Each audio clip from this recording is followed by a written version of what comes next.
Туугандар, балдарды уруп тарбиялоо туурабы десем, эми көпчүлүк туура эмес деп атат, бирок айрым ата-энелер туура эле бизди сабап, ушинтип эле чоңойгонбуз, туура эле балдарды уруп сабап тарбиялаш керек деген да бар экен да. Бул жакшы эмес. Неге дегенде, көпчүлүк, мисалы имамдар, аалымдар, же болбосо бир ученыйлар, философтор, жанагындай астроном, доктор медицинских наук, ушундай сыяктуу психологдордун мындай биографиясын, тарыхында карасакчы, көпчүлүк ата-энелер салым кошкондо, жаман окуса дагы сен жакшы окуйсуң, сен ушундай вундеркинд экенсиң, ушунчалык мээң, укмуш, кругозор, логикаң күчтүү экен, сенден өткөн эме жок. Мисалы да, мисал мен далил менен сүйлөйүн. Меккенин имамы болгон экен бир жылдары. Ошонун апасы бир бала деген эми анча-мынча тентек кылып коет экен, бирденкени төгүп алат экен, туура эмес сүйлөп алат экен, мисалычы, бала да. Ал биз жипке тизгенде эле биз чоң киши, кичинекей бала, бирок чоң кишидей кылыбыз эле келе берет экен да, мындай оюбуздачы. Анан ошол туура эмес иш кылса, о Меккенин имамы болгур деп ушинтип урушчу экен да. Биздин айрым ата-энелердей болуп, ой капырай, жинди, эшек, келесо, мээң иштебейт, эч качан адам болбойсуң деп урушчу эмес экен. О Меккенин имамы болгур, о аалым болгур деп, кийин Аллах Тааланын буйругу менен Меккенин имамы болгон экен да. Эми караңыз, бул кыргызда жакшы сөз бар да.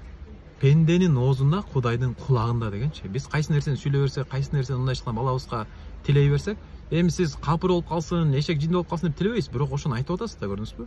Жашоосуна сиңип калат тийин, анан Кудай Таалам дагы кабыл кылып койсо, периштелер амин деп койсо, Кудай сактасын, балаңыз ошондой болуп калышы мүмкүн да. Кийин аны бир туура эмес, жаман мындай бала болуп калышы мүмкүн, туура тарбия сиз каалабагандайчы. Анан күнөөлүү өзүңүз эле болосуз да.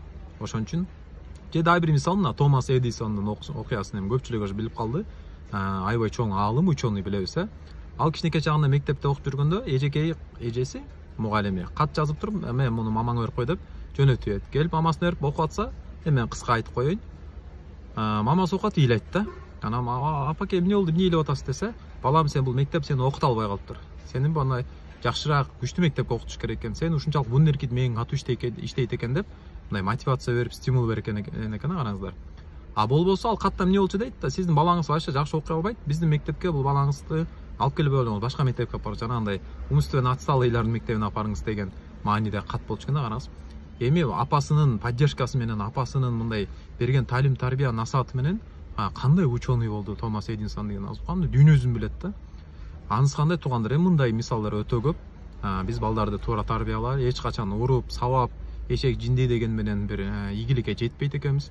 Ошон үчүн бир балдардын кичинекей бир жетишкендиги болсо, ошону баалап, бир жакшы көрүп, мен устаздарым айтып калгандай, эки алып келсе да, тамашалап айтышат да, эки алып келсе да, ай балам келчи бетиңен өп кой, мен да эки алчу элем деп, эки алса да бетинен өп кой дейт. Неберелерге баардыгына жакшы мамиле кылалы дейт да.